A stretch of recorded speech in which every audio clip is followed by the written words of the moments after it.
Out of the electronic acts at Øya this year, I saw...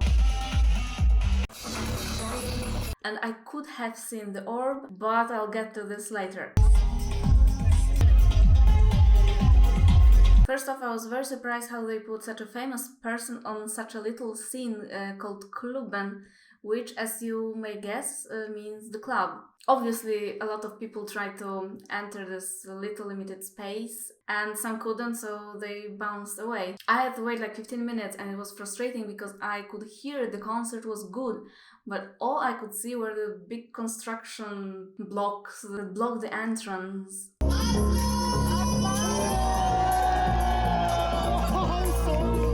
Now finding finally space between like 2 meters tall Norwegian guys, I was delighted because I could see finally the stage. And the stage had nice visuals, but the real treat was to see Khali Owens performing on stage. She is a beautiful woman. She had long red dress, a leather jacket, and she clearly had a good time performing. She was mixing her own material live, and she was singing also at the same time.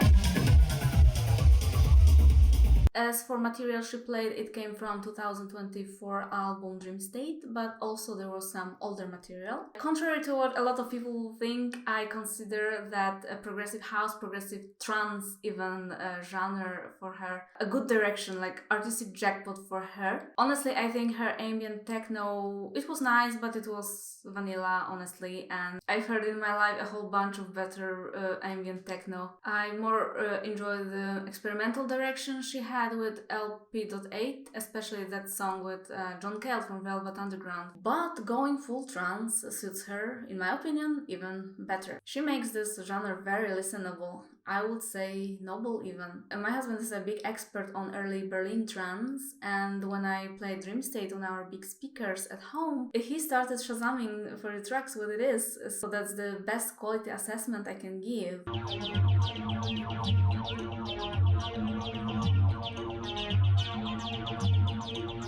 On each of her albums she had some good songs, so together it makes a full concert material. The crazy part is, however, that she did have a DJ set later on the same evening. It was worse than her own material, honestly, and she ended it with the Rude Sunstorm, so yeah, how do I even comment on that?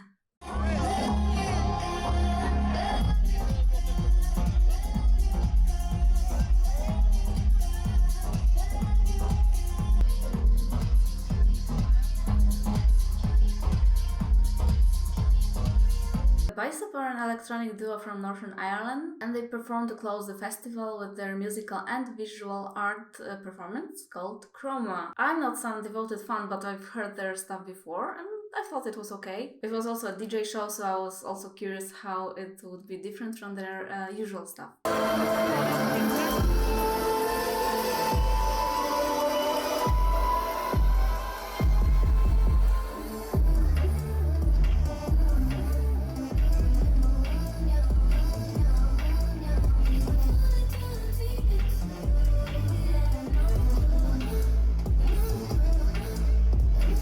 There were a lot of people in the tent. Most clearly came to party, some very much under the influence. They were having a good time, so I think that's what mattered the most at the end of the day.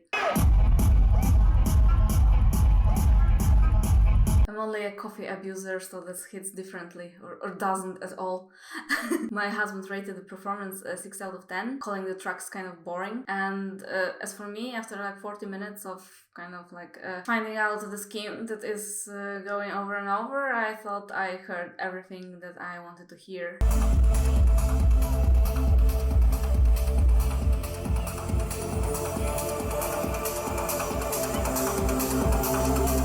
But for the positives, I absolutely enjoyed the visuals. I thought it did the job. The audio was good, no problem with sound whatsoever. The atmosphere was good. I mean, a lot of people dancing, so unless you're neurodivergent like yours truly, and you can stay in such circumstances only for a limited amount of time, I guess you would enjoy it.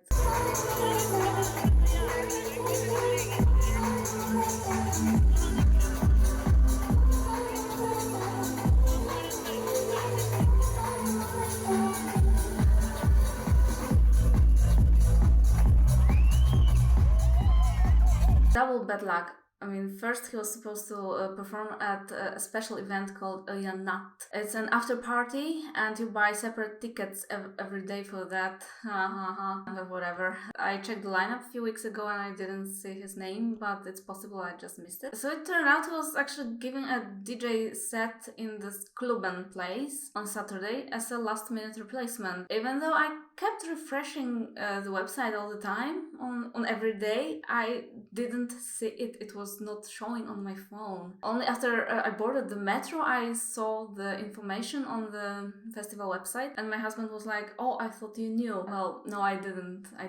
So I tried to buy tickets on the phone, but they were gone, so that's how I missed the orb twice on the same day.